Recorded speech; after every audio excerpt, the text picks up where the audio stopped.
हाय मेरे जिगर के टुकड़ों, आज हम आपके लिए बहुत ही ज़बरदस्त action slasher movie Friday the 13th को एक्सप्लेन करने वाले हैं। आई होप आप एंजॉय करेंगे। मूवी की स्टार्टिंग में हम व्यूअर्स चुल मचाते हुए 5 फ्रेंड्स को देखते हैं जो कि क्रिस्टल लेक एरिया में पिकनिक मनाने आए होते हैं। फिर शाम में ये कैंप लगाते हैं और फायर के अराउंड बैठकर हुल्लड़बाजी कर होते हैं। तभी उनमें से एक चश्मिश लड़का अपने फ्रेंड्स की फाड़ने के लिए इन्हें कैंप क्रिस्टल लेक के बारे में एक स्टोरी बताता है। वो बताता है कि इस लेक साइड पर पुराना सा एक घर है। इस घर के बारे में ऐसा कहा जाता है कि यहाँ पर जैसन नाम का एक किलर रहता है और अपनी मदर के मर्डर के बाद से जैसन का मेंटल बैलेंस खराब हो गया था और फिर अब उसने इस जगह पर आने वाले टूरिस्ट का कत्ल करना शुरू कर दिया। ये सुनकर विटनी काफी डिस्टर्ब हो जाती है और वो अपने बॉयफ्रेंड माइक से कहती है कि कहीं अकेले में चलो। फिर माइक और विटनी 2 पे 2 जंगल की तरफ निकल जाते हैं। दूसरी तरफ उनका चश्मिश फ्रेंड भी जंगल में हल्का होने चला जाता है। वहीं वो चश्मिश हल्का हो ही रहा होता है कि उसे जंगल में एक खास तरह का प्लांट वीड यानी कि गांजा दिखाई पड़ता है। ये देखकर वो काफी खुश हो जाता है कि तभी वो पीछे अपने मास्क लगाए 6 फुट लंबे आदमी को देखता है जो कि कोई और नहीं बल्कि बेसन अरे जैसन होता है। वही जैसन चश्मिश को जान से मार देता है। दूसरी तरफ माइक और विटनी चलते चलते कैंप क्रिस्टल लेक तक पहुंच जाते हैं। वहाँ पर उन्हें एक पुराना सा टूटा फूटा घर दिखाई पड़ता है।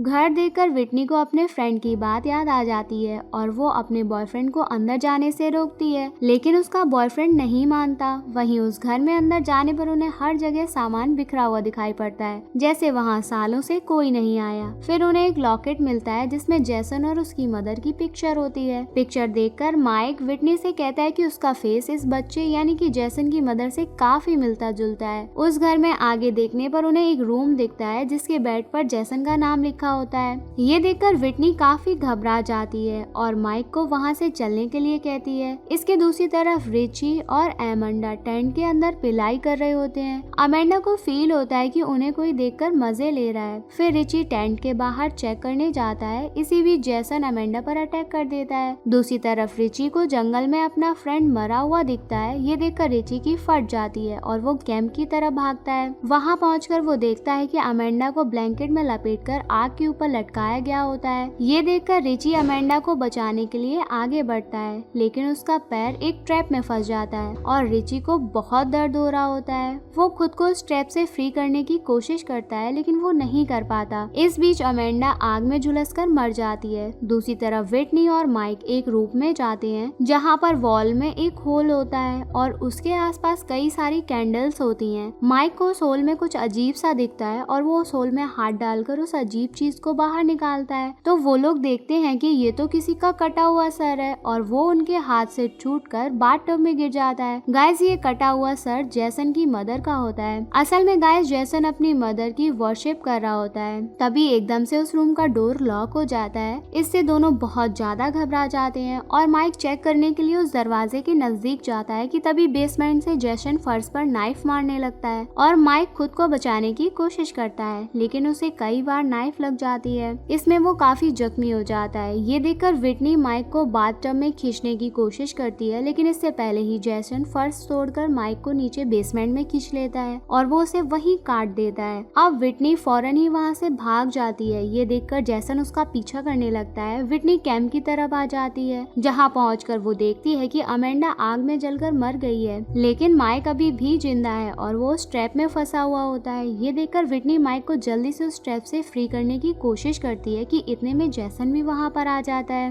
वो माइक पर नाइफ से अटैक करके उसके सिर के 2 हिस्से कर देता है। फिर वो किलर विटनी के पीछे पड़ जाता है। विटनी वहाँ से भागने की कोशिश करती है। इतने में किलर नाइफ लेकर तेजी से उसकी तरफ बढ़ता है। इसके बाद सीन कट हो जाता है। अब गाइस, यहाँ पर क्लियर नहीं हो पाता कि किलर ने विटनी को मारा है या नहीं। अब सीन शिफ्ट होता है और हम व्यूअर्स को 6 हफ्तों बाद का सीन दिखाया जाता है, जहाँ पर कुछ फ्रेंड्स उसी एरिया यानी कि कैंप क्रिस्टल लेक जा रहे होते हैं। फिर रास्ते में ये लोग एक स्टोर पर रुकते हैं। इस स्टोर पर एक क्ले नाम का लड़का होता है जो कि अपनी मिसिंग सिस्टर यानी कि विटनी के बारे में उस स्टोर के ओनर से पूछताछ कर रहा होता है। वहीं ट्रेंट बहुत ही रूडली क्ले को काउंटर से हटने को कहता है क्योंकि क्ले काफी देर से काउंटर को घेरे हुए था। आगे स्टोर से सामान खरीदने के बाद ट्रेंट और उसके फ्रेंड्स अपनी जर्नी पर निकल पड़ते हैं। कुछ दूरी तय करने के बाद ये ट्रेंट के फार्म हाउस पहुंच जाते हैं जो कि क्रिस्टल लेक के नजदीक होता है। दूसरी तरफ क्ले अपनी सिस्टर को ढूंढना जारी रखता लगता है। फिर वो एक पुलिस ऑफिसर से मिलता है जो कि विटनी का केस देख रहे होते हैं। ऑफिसर क्ले से बताता है कि सालों से इस एरिया में लोग गायब हो रहे हैं और उनका कभी पता भी नहीं चलता। इस एरिया में ये बिल्कुल आम बात है। इसके बाद क्ले विटनी की तलाश करने के लिए एक घर के पास रुकता है। नॉक करने पर एक खूबसूरत बुढ़िया बाहर आती है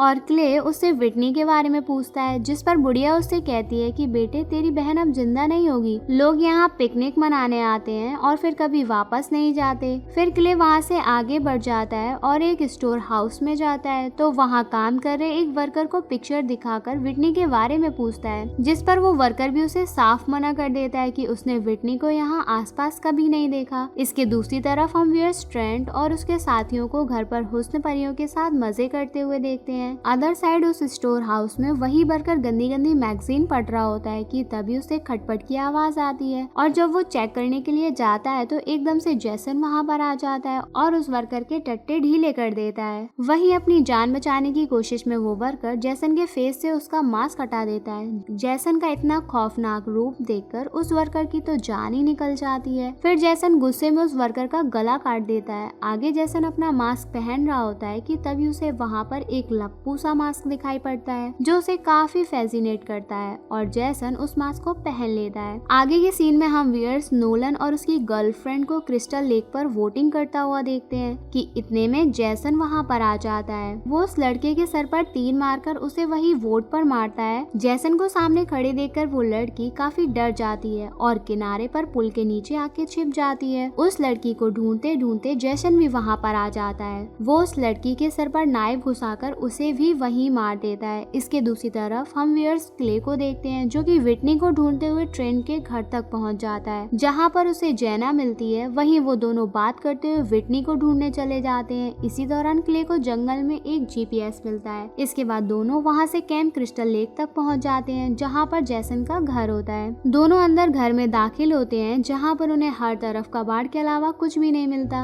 अंदर माहौल ठीक ना लगने की वजह से दोनों बाहर आ जाते हैं और वहां से जाने लगते हैं। तभी उन्हें किसी के आने की आवाज सुनाई देती है और वो जल्दी से छुप जाते हैं। यहाँ कोई और नहीं बल्कि जैसन ही होता है जो कि अपने कंधे पर किसी की डेड बॉडी उठाए आ रहा होता है। जैसन उस डेड बॉडी को उन लोगों के सामने ही फेंक देता है। तभी जैसन को वहाँ पर क्ले का बैग भी मिल जाता है और वो गुस्से में उन्हें वहाँ पर ढूंढने लगता है। हालांकि जैसन को उन लोगों के बारे में कुछ भी पता नहीं लगता, पर वो उस डेड बॉडी को और उस बैग को लेकर वहाँ से चला जाता है। जैसन जैसे ही वहाँ से जाता है वैसे ही वो लोग भी वहाँ से भाग जाते हैं। दूसरी तरफ हम व्यूअर्स एक टनल को देखते हैं जहाँ पर जैसन उस डेड बॉडी को लेकर आया होता है। वहीं उस बेसमेंट में जैसन ने विटनी को भी कैद किया होता है। असल में गाइस विटनी का फेस जैसन की मदर से बहुत मिलता जुलता था, जिस वजह से जैसन ने विटनी को नहीं मारा था। जैसन क्ले के बैग को फेंक कर वहाँ से चला जाता है। जैसन के जाते ही विटनी उस बैग को चेक करती है, तब उसे पता चलता है कि उसका भाई उसे ढूंढते हुए इस जगह तक आ गया है।